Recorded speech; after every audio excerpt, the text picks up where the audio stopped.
प्रधानमंत्री नरेंद्र मोदी ने नई दिल्ली के भारत मंडपम में 6 दिन के भारत मोबिलिटी ग्लोबल एक्सपो 2025 का उद्घाटन किया। उन्होंने कहा कि देश के लोगों की आकांक्षाओं से संचालित भारत का ऑटोमोबाइल क्षेत्र अभूतपूर्व कायाकल्प के दौर से गुजर रहा है। मोदी ने कहा कि विकसित भारत की यात्रा मोबिलिटी क्षेत्र में अप्रत्याशित कायाकल्प और अभूतपूर्व वृद्धि की साक्षी बनेगी। उन्होंने कहा कि देश के ऑटो उद्योग में पिछले वर्ष 12% की वार्षिक वृद्धि हुई है। प्रधानमंत्री ने कहा कि मेक इन इंडिया पहल की शक्ति से देश के ऑटो उद्योग की वृद्धि को समर्थन मिल रहा है। भारत हरित प्रौद्योगिकी, इलेक्ट्रिक वाहन, हाइड्रोजन ईंधन और जैव ईंधनों के विकास पर भी ध्यान दे रहा है। देश के इस समय मोबिलिटी क्षेत्र में भविष्य को दिशा देने के लिए प्रत्येक निवेशक के लिए उत्कृष्ट गंतव्य स्थल बन गया है। भारत सरकार ऑटो सेक्टर को हर लेवल पर सपोर्ट दे रही है। बीते एक दशक में इस इंडस्ट्री में एफडीआई, टेक्नोलॉजी ट्रांसफर और ग्लोबल पार्टनरशिप के नए रास्ते बनाए गए हैं।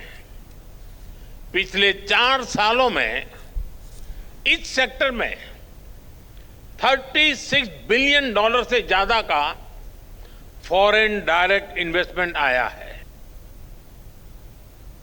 भारत के ऑटो उद्योग की विकास क्षमता में मेक इन इंडिया पहल की महत्वपूर्ण भूमिका पर बल देते हुए श्री मोदी ने कहा कि पीएलआई स्कीम ने मेक इन इंडिया अभियान को नई गति प्रदान की है और 2,25,000 करोड़ रुपए से अधिक की बिक्री की है। उन्होंने इस बात पर बल दिया कि इस स्कीम ने क्षेत्र में 1.5 लाख से अधिक प्रत्यक्ष रोजगार उपलब्ध कराए हैं। प्रधानमंत्री ने कहा कि केवल पिछले 4 वर्ष में ही ऑटो सेक्टर में $36 अरब से अधिक विदेशी प्रत्यक्ष निवेश हुआ।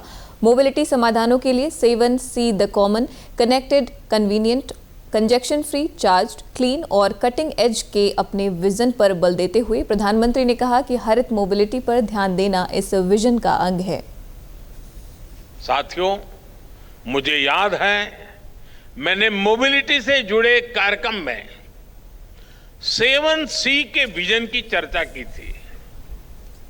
हमारे मोबिलिटी सॉल्यूशंस ऐसे हो जो कॉमन हो, कनेक्टेड हो, कन्वीनियंट हो, कंजेशन फ्री हो, चार्ज्ड हो, क्लीन हो और कटिंग एज हो। ग्रीन मोबिलिटी पर हमारा फोकस इसी विजन का हिस्सा है। इस अवसर पर केंद्रीय वाणिज्य और उद्योग मंत्री पीयूष गोयल ने कहा कि Bharat mobility global expo automobile और संबंधित व्यापार में विश्व का दूसरा सबसे बड़ा आयोजन बन गया है। उन्होंने कहा कि भारत तिपहियों और ट्रैक्टरों का सबसे बड़ा विनिर्माता बन गया है। केंद्रीय भारी उद्योग मंत्री HD कुमारस्वामी ने कहा कि ग्लोबल एक्सपो भारतीय ऑटोमोबाइल उद्योग में नवीनतम प्रगति को दिखा रहा है। उन्होंने कहा कि सरकार भारत को ऑटो क्षेत्र में आत्मनिर्भर बनाने के लिए प्रतिबद्ध है।